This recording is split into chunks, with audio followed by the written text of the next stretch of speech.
Hi అండి, చూడండి gold tissue శారీకి ఎలా సెట్ చేశానో చూడండి.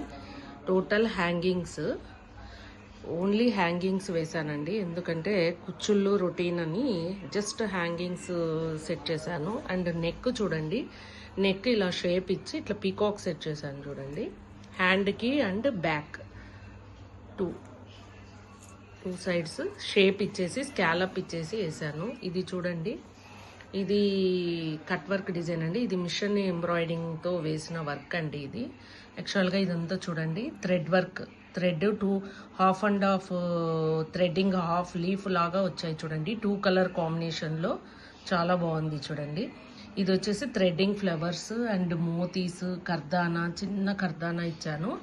దీన్నే బార్డర్కి వేసుకొని బార్డర్కి అటాచ్ చేశాను అనమాట. బార్డర్ని అవాయిడ్ చేయడం ఎందుకు, బార్డర్ చాలా బాగా ఇచ్చాడనమాట. ఈ శారీకి లుక్ చాలా బాగుంది చూడండి. కలర్ కాంబినేషన్ చూడండి, కలర్ కాంబినేషన్. దీనికి కూడా నేను కుచ్చులు అవాయిడ్ చేసి లట్కన్స్, ఓన్లీ లట్కన్స్ ఇచ్చేసాను చూడండి. ఎంత బాగున్నాయి లట్కన్స్ కూడా, light weight latkans, silver and combination. And sari చూడండి, శారీ కూడా ఇట్లా రెడ్ అండ్ లావెండర్ కాంబినేషన్ వచ్చినందువల్ల టోటల్గా దీన్ని కూడా వర్క్ని రెడ్ అండ్ లావెండర్ కాంబినేషన్స్తో సెట్ చేశాను. ఎలా ఉందండి, ఎలా ఉందో కామెంట్ చేయండి. Okay, thank you.